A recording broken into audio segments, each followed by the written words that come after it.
नमस्कार। रेलवे की सीरीज में 2019 के प्रथम पाली के बचे हुए प्रश्नों का हल करेंगे। तो चलिए शुरू करते हैं। पहला क्वेश्चन है, एक प्रतियोगिता में सफल होने के लिए सोमी को 4 परीक्षाओं में औसत स्कोर 80 की आवश्यकता है और प्रथम 3 परीक्षाओं में इतना स्कोर किया गया है। तो प्रतियोगिता में सफल होने के लिए चौथी परीक्षा में उसे कितना स्कोर प्राप्त करना चाहिए। तो देखिए, जब आप औसत निकालते हो तो क्या करते हो, सबका योग करते हो बटा में उनकी संख्या। मतलब आपका जो है 72, 82, 92 और जो चौथी है इसे मान लेंगे, अगर चौथी जो है 1 है तो आपका 1 हो जाएगा और बटा में 4 और इनका औसत कितना आया है, वो है 80। तो अब आप क्या करोगे, यहाँ से देखिए, जोड़ दीजिए इसको, 2 2 4, 4 2 6 और 9 8 17 और 17 7 24 प्लस हो गया x। अब यहाँ से ये क्या हो जाएगा, गुणा और 6 को 32 320।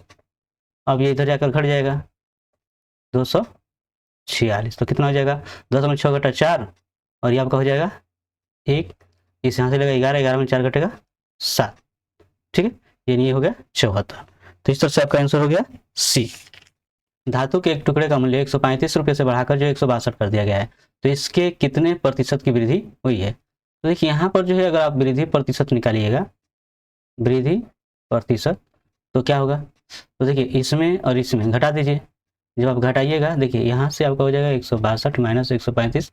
जैसे आप हानि प्रतिशत निकालते थे या लाभ प्रतिशत, जस्ट वैसे ही देखिए ये 135 आपका नीचे हो जाएगा, इसी पे निकालना है और गुणे 100। ठीक है, घटाइए, 12 में 5 घटेगा 7, ये हो जाएगा 5, 5 में 3 घटेगा 2 बटा 135 और गुणे 100। ये 27 से कम 27, 27 5 135 और 5 से कीजिएगा तो कितना हो जाएगा 20 बार में। ठीक है, तो आपका हो गया 20%। 27,200 पर 2 वर्ष के लिए 15% प्रति वर्ष की दर से चक्रवृद्धि ब्याज पर प्राप्त होने वाली राशि ज्ञात करें। यहाँ पर आपको जो है क्या निकालना है, मिश्र धन। ठीक है, तो आपको पता होगा मिश्र धन बराबर क्या होता है, तो होता है P गुणे 1 प्लस ये R बटा 100 और यहाँ पे हो जाता है T यानी समय। ठीक है, यहाँ P यानी कि मूलधन कितना है, तो ये है आपका 27,200। 1 प्लस आपका कितना प्रतिशत ये है 15, तो ये 15 बटा 100 और आपका समय कितना है 2 वर्ष के लिए, तो 2 हो गया। ठीक, अब आप ध्यान दीजिए यहाँ से, देखिए ये 5 से 5 15 और 5 से ये 20 बार में, तो 20 दिन कितना हो जाएगा, ये जोड़े तो 23 हो जाएगा। और कितने दफे है, 2 दफे, तो 23 बटा 20 और 23 बटा 20, 0 0 0 0, 2 से आपका हो जाएगा ये 2 एकम 2, 2 3 6 और 2 6 12, 2 से आप कीजिएगा तो 2 6 12 और 2 8 16 यानी 68 हो गया। ठीक है, अब गुणा कर लेते हैं, 23 23 आप जानते हो 529 होता है, 529 हो जाएगा और फिर 68 में आप कर लीजिए गुणा। ठीक है, 8 9 72, 7 8 2 16, 16 7 23, हासिल 2, 8 5 40 2 42, 6 से 6 9 54, हासिल 5, 6 2 18, 12 12 और 5 17, हासिल 1, 6 5 30 से 31, तो ये आपका हो गया 2 4 3 7 और ये हो गया 7 2 9 4 1 5 और ये आपका 3, तो 35 9 72 हो गया, कौन है, यानी बी। चलिए अगला क्वेश्चन है, हल करें। देखिए इसमें आपको पहले आपको क्या करना होगा, भाग।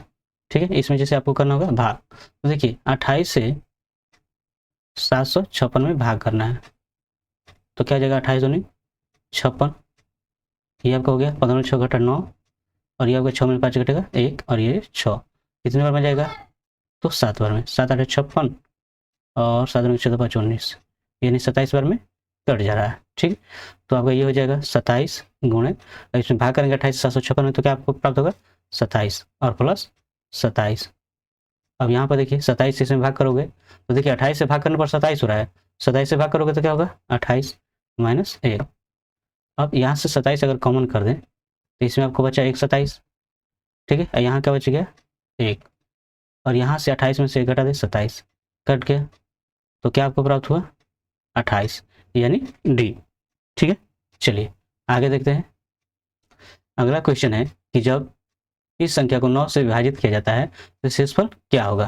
तो देखिए इसको जोड़ लीजिए, आप देख रहे हो 4 5 9 9 7 16 16 3 19 19 8, तो ये हो जाएगा 27 और 27 में 9 से भाग करोगे तो ये कट जाएगा, 9 3 27, यानी आपका शेषफल क्या हो गया 0। ठीक है, तो आपका आंसर क्या हो जाएगा सी। चलिए आगे देखते हैं। दिया गया है 11 खिलाड़ियों की राज्य स्तरीय क्रिकेट टीम का औसत वजन जो है इतना है। अब जब कोच को जोड़ दिया जाता है तो उसका तो औसत वजन जो है 1 kg बढ़ गया, तो कोच का वजन कितना है। चलिए ध्यान दीजिए, यहाँ पे आपको कोच का वजन निकालना है, तो कोच का वजन निकालिएगा। तो देखिए औसत कितना है आपका 74 है, ठीक। बढ़ा औसत कितना है, तो आपका बढ़ गया हुआ है 1 बढ़ा है, ठीक है 1 बढ़ा है, और कितने हैं 11, और आपका कोच 1 बढ़ गया, हो गया 12, ठीक। तो 74 और ये 12, तो आपका 4 2 6 और 1 7 8, यानी हो गया 86, ठीक। चलिए अगला क्वेश्चन देखिए, यहाँ पर दिया गया है कि 37 मीटर प्रति सेकंड की गति से चलने वाली एक ट्रेन एक सिग्नल को कितने सेकंड में पार करती है, तो ट्रेन की लंबाई ज्ञात करें। तो देखिए 11 सेकंड में जो है ये शुरू, मान लीजिए ये आपका सिग्नल है, इतनी लंबी ट्रेन है, तो यहाँ से जब पार करेगी यानी अपनी पूरी लंबाई को पार कर जाएगी, यानी जब ट्रेन की आपकी लंबाई अगर ज्ञात करनी है तो क्या हो जाएगा, ये एक तरह से दूरी हो जाएगा, ठीक है। सूत्र क्या हो जाएगा इसका, चाल गुणे समय। तो चाल क्या है 37 है और समय है 11, ठीक है, गुणा कर दीजिए, 11 7 77 और 11 33 और 33 और 7 कितना हो जाएगा 40, यानी हो गया 407।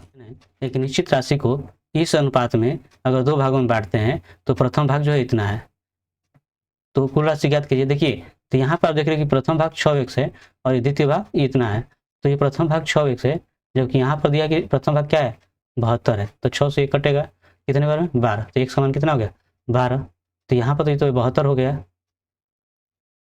और इसको देखिए ये 5x है, तो 5x है तो कितना हो जाएगा 5 गुणे 12 यानी कि 60, तो टोटल जोड़ दीजिए 72 और 60 कितना हो जाएगा 2 और ये 7 6 13, यानी 132 हो जाएगा। चलिए यहाँ पर दिया गया 33 सेंटीमीटर और 34 सेंटीमीटर विकर्ण वाले सम चतुर्भुज का क्षेत्रफल ज्ञात करें। तो देखिए सम चतुर्भुज के क्षेत्रफल का सूत्र क्या हो जाता है, तो होता है 1/2 गुणे पहला विकर्ण गुणे दूसरा विकर्ण, तो 1/2 पहला विकर्ण क्या है, तो इसमें 33 है और दूसरा है 34, 2 से 17 बार में कट जाएगा, अब गुणा कर दीजिए, 17 × 51 5, 17 × 51 5 56, ठीक है, यानी 561 हो गया। अगला क्वेश्चन देखते हैं,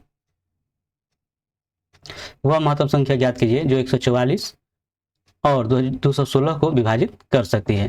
तो देखिए यहाँ पर आपको जो है महत्तम समापवर्तक निकालना है, तो आप क्या कीजिए छोटी संख्या से बड़ी संख्या में भाग कर दीजिए, ठीक है, एक बार में जाएगा 144, ये देखिए 6 में 4 घटेगा 2 और ये 11 में 4 घटेगा 7, ये कट जाएगा, और यहाँ पर आ गया 144 भाग कर दीजिए, कितने बार में जाएगा 2 बार में, ठीक है, 2 दूनी का 4 2 7 14, तो ये आपका कट गया है ना, तो इस तरह से महत्तम क्या हो गया 72, तो आपका आंसर हो जाएगा 72।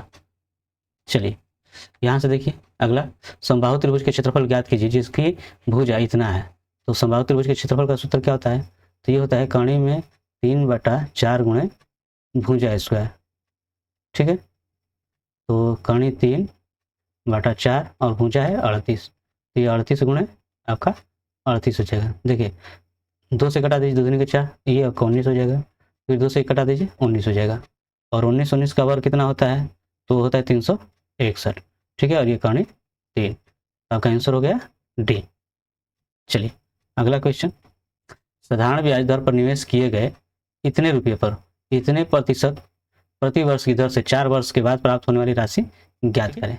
यहाँ पर आपको क्या निकालना है मिश्रण, तो पहले आप निकाल लीजिए साधारण ब्याज, तो ब्याज बराबर क्या होता है, ब्याज बराबर होता है मूलधन गुणे समय गुणे दर और बटा में 100, तो ये आपका कट गया, ठीक, गुणा कीजिए, तो गुणा करेंगे तो क्या आपको क्या मिलेगा, देखिए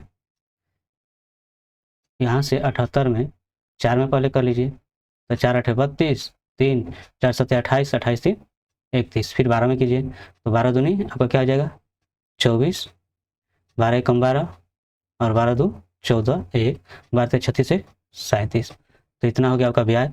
अब आपको निकालना है ये राशि यानी कि मिश्र धन, तो जो मिश्र धन है जब आप निकालिएगा, ठीक है, तो 7800 जो मूलधन है इसमें 3744 जो ब्याज है इसको जोड़ दीजिए, तो देखिए 4 4 7 8 15 और 7 3 10 से 11 यानी 11,544 यानी कि बी हो जाएगा। 5 संख्याओं का औसत जो है इतना दिया गया है, किसी एक संख्या को हटा देने के बाद औसत वही रहता है, हटाई गई संख्या ज्ञात कीजिए। देखिए ऐसी स्थिति में जो है अगर इस तरह का अगर ये क्वेश्चन है तो आपको सेम यही वाला आपको मान आपको रख देना है, यानी यही आपका आंसर हो जाएगा, ठीक है। चलिए अगला देखते हैं। जब किसी वस्तु को इतने में बेच दिया जाता है तो उसे इतने प्रतिशत की हानि होती है, तो उस वस्तु का लागत मूल्य ज्ञात कीजिए। चलिए देखिए यहां पर आपको लागत मूल्य निकालना है, लागत मूल्य, तो लागत मूल्य का सूत्र क्या हो जाता है, तो ये आपका हो जाता है विक्रय मूल्य गुणे 100/100 माइनस हानि, ठीक है। अब यहाँ से देखिए विक्रय मूल्य कितना है 153 में बेचा जा रहा है, ठीक है, 100 और 100 माइनस हानि, देखिए यहाँ पर 10% हानि है तो 100 में से 10 घटा कितना हो जाएगा 90, ये कट गया 9 से कटेगा तो ये आपका 9 एकम 9 और 9 सत्ते 63, तो 70 दाएं 170, तो आपका आंसर क्या हो गया 170। चलिए अगला देख लीजिए, निम्न में से पूर्ण वर्ग कौन सी है, तो इनमें से कौन सी पूर्ण संख्या है, देखिए 8 अगर रहेगा ये इकाई अंक तो ये पूर्ण संख्या नहीं हो सकती, 1 0 रहेगा तो ये भी पूर्ण संख्या नहीं हो सकती, ये 1 0 है ये भी पूर्ण संख्या नहीं हो सकती, तो आपका यही जो है आपका पूर्ण संख्या होगा, ठीक है, तो आपका आंसर डी हो गया। तो ये रहा गणित से संबंधित कुछ प्रश्न, आगे के प्रश्नों को लेकर हाजिर होंगे अगले वीडियो में, तब तक के लिए धन्यवाद।